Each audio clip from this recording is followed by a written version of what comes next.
So hey everyone, welcome back. So in the previous video, we went ahead and connected from our local development machine to the RDS database. And the connection was successful and we were able to view our application on port 9000, which was exposed on our local development machine after running the jar file. So in today's video, what we are going to do is we are going to build upon this and start creating Docker images for our application so that we can copy this Docker image and we can have it in a storage space, which is called as ECR or Elastic Container Registry. Okay. So in order to get started, we need to have Docker installed onto our EC2 instance. And it's a pretty simple install. All you need to do is just do yum install -y Docker. And I'm going to show you as to how to do that. And then we are going to walk through our Docker file. And finally, we are going to go ahead and create the Docker image and push the Docker image all the way to Elastic Container Registry. Okay. So let's get started. So I've already logged into my AWS account as a root user. So you are going to go ahead and click on services and click on EC2 where you have your local development machine. We are going to log into this machine.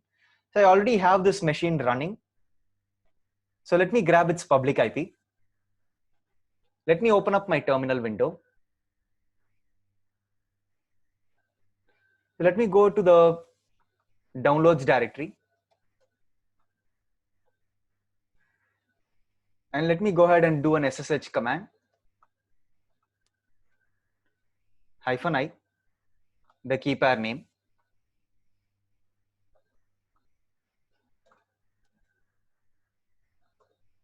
Type yes, and you'll be logged into your local development machine. And once you're logged into your local development machine, what we are going to do right now is we are going to elevate our privileges to super user, and we are going to install Docker onto this machine. So to install Docker onto this machine, it's very simple. All you need to do is directly just go ahead and type yum install -y Docker. And it's going to go ahead and start installing Docker for you, which is 19.03.6 community edition.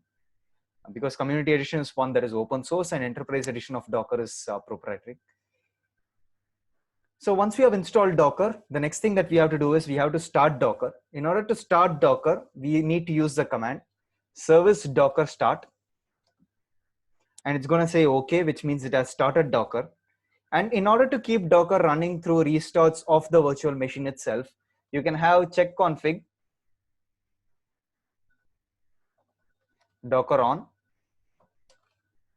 And it's always going to keep Docker running even though you restart this virtual machine or you stop and start this virtual machine. Okay.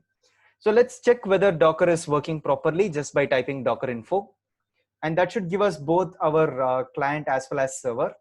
And at the same time, one more command in order to just check whether Docker is working fine is just to type docker images and docker ps.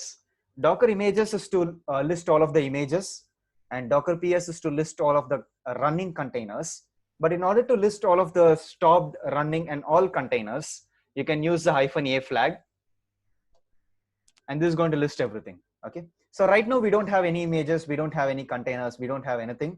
So let us first go ahead and take a look at our a Docker file with which we are going to build our Docker image. And when you clone the repository, you also clone the repository along with the Docker file. So let me go into the student directory. So you can see a Docker file over here. Once you clone that repository, it was always there. Let us cat the contents of the Docker file. So you can see over here, the contents are nothing, but it's pretty simple in nature. It has some instructions. That's all it does have. Okay. So let us take a look at these instructions. Okay. So you can see over here, the first instruction is to say that it's going to use OpenJDK and it's going to grab the latest version of OpenJDK. But where is it going to grab the latest version from? It's going to grab the latest version from Docker Hub. So the way that you would confirm that is by going to hub.docker.com on your browser, and you're going to search for OpenJDK. And you can see right now that over here we have the OpenJDK's official repository, which has a collection of images, which has tags. You can see the way that we would refer OpenJDK is just by typing OpenJDK without a space. So going back to our terminal. So right now we know that which base image we are going to use. So we are going to use the OpenJDK base image. And in the next instruction, what we are going to do is we are going to copy the a jar file from the target directory after our second build that we did in the previous class. So in the previous video, and we are going to copy it into the OPT directory within the container. And then in our third instruction, what we are going to do is we are going to directly run the jar from the OPT directory of the container as a background process, which is denoted by the N symbol. And this is the command that we already ran, which was java-jar in the previous video. But this time we are going to run it from within the container, from within the OPT directory from where we have copied it in the previous step. So that's all there is to the Docker file. It's pretty simple in nature. So let's go ahead and build the Docker image using this Docker file. Because we already have our jar file, which is set to go. Let's go ahead and build the Docker image. Okay. So the way that we would go ahead and build the Docker image is by specifying the command docker build -t. I'm just going to tag it as student.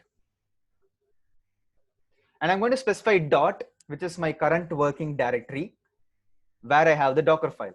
So if you have the Docker file within a folder, you have to go ahead and mention -f and specify the path to the Docker file. But right now we do have it in the root of our folder itself, which means it's in the current working directory. So now what's going to happen is it's going to go ahead and check our from command. It's going to check in our local virtual machine within this machine that whether we already have the OpenJDK image. If we don't have it, it's going to go ahead and download it from Docker Hub. And then it's going to execute the second and the third step, which is to directly copy the jar file from the target directory into the OPT directory of the container, and then directly go ahead and run it from the OPT directory of the container. Okay, it's going to add these two instructions. Let's go ahead and do this, and let's check it out. So first, it's going to go ahead and download OpenJDK. So since our virtual machine has a really good internet speed, if it was my laptop, it would have taken a lot of time. So then it's going to go ahead and directly add the second instruction, which is to copy the jar file. It's already copied the jar file, and finally it has built our image. And you can see over here, it has successfully built our image, and it has tagged our image as student:latest. The way we would test this out is we can directly type Docker images. And you can see that we do have our OpenJDK image as well as our student image. Pretty cool, right? So now let's run this from the Docker environment itself. And let's take a look at it, whether it would be able to connect to the database, and also whether we will be able to visualize it on the browser. So we already did our local testing by directly running the jar file, but we never did our testing by running the Docker container. So let's try to run this image as a container. So the way that we would possibly do that is by using the command docker run -p for port mapping. So I'm going to specify port 9000 on the host to 9000 within the container. And I'm also going to specify the image name, which is student. Sorry. So let's try this out. Let's see if it works. Probably just also specify a name flag. So I'm just going to specify another name flag called as student, just to name our container as student. Probably just call it as student test. Why not? And finally, that's our image, which is student image. Okay. So let's run this and see. Probably I'll also put one more flag, which is the -d flag, to ensure that we are running it in the detached state, so that we get access back to our terminal. So let's go ahead and run this. So it has just outputted a container ID for us. Let's type docker ps and see if our container is running. Beautiful. Our container is running, and port 9000 within the container is mapped to port 9000 on our host. So that means we don't even need to go to the browser in order to test this out. On our host itself, we can do a localhost :9000. So let's see if we have curl with us. Oh, we do have curl installed, which is pretty cool. So we can directly type curl localhost :9000 /app. Sorry, it's 9000 /app/students. And we should get the JSON response back. Brilliant. We got the response back, which means it has connected to the database and it has printed our output for us. Pretty cool, right? So now, since our Docker image is built, in the next video, what we are going to do is we are going to take this Docker image and store it in Elastic Container Registry. So I'll catch you in the next session. Thank you guys for following along, and have a great day and stay safe.